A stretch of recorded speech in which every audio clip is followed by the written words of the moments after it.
నర్సాపూర్ పట్టణ సమీపంలోని అటవీ ప్రాంతంలో జీహెచ్ఎంసీ ఏర్పాటు చేస్తున్న డంప్ యార్డ్ ను వెంటనే విరమించుకోవాలని మెదక్ జిల్లా బీజేపీ అధ్యక్షులు వాల్దాస్ మల్లేష్ గౌడ్ అన్నారు. ప్యారానగర్ లో డంప్ యార్డ్ ఏర్పాటు చేస్తే నర్సాపూర్ పట్టణమంతా దుర్గంధంతో పాటు భూగర్భ జలాలు నాశనం అవుతాయని వాపోయారు. అభివృద్ధి చేయమంటే తమను అనారోగ్యం పాల్చేస్తున్నారని ప్రభుత్వాన్ని ప్రశ్నించారు.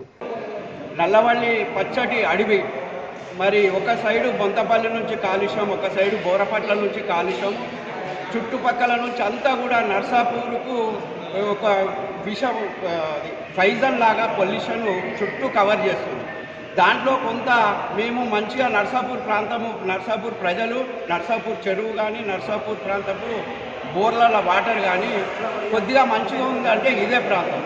ఈ ప్రాంతానికి మరి ఈ యొక్క కాంగ్రెస్ ప్రభుత్వము కక్షపూర్తంగా 152 ఎకరాల భూమి ఇది ప్రభుత్వ భూమి అని చెప్పి పట్టా భూమిని ప్రభుత్వ భూమిగా మార్చి మరి దాన్ని తీసుకొచ్చి ఇవాళ డంప్ యార్డ్ హైదరాబాద్ జీహెచ్ఎంసీ నుంచి మొత్తం కూడా చెత్తనంతా తీసుకొచ్చి నర్సాపూర్ అడవిలో దింపే ప్రయత్నం చేస్తున్నారు.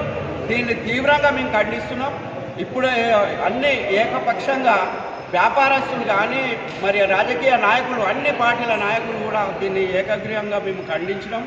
మరి నిన్న మా మెదక్ పార్లమెంట్ ఎంపీ గారు ఇదే విషయం కోసం, ఈ విషయం తెలియగానే పార్లమెంటులు ఉన్నా కానీ మరి దీనిపైన చర్చ జరగాలని చెప్పి మరి నిన్న రాష్ట్ర ఆఫీస్కు రావడం జరిగింది. అక్కడ ప్రెస్ మీట్ కూడా పెద్ద ఎత్తున నిర్వహించిండు. కాంగ్రెస్ నాయకులకు కానీ రేవంత్ రెడ్డి గారికి కానీ హెచ్చరిక కూడా చేయడం జరిగింది. మా ప్రాణాలతో మీరు చెలగాటం ఆడొద్దు, మీరు మా ప్రాణాలతో చెలగాటం ఆడినట్టయితే మేము ఊరుకుంటే వాళ్ళం కాదు, మేము పెద్ద ఎత్తున దీన్ని తీసుకుపోతాం.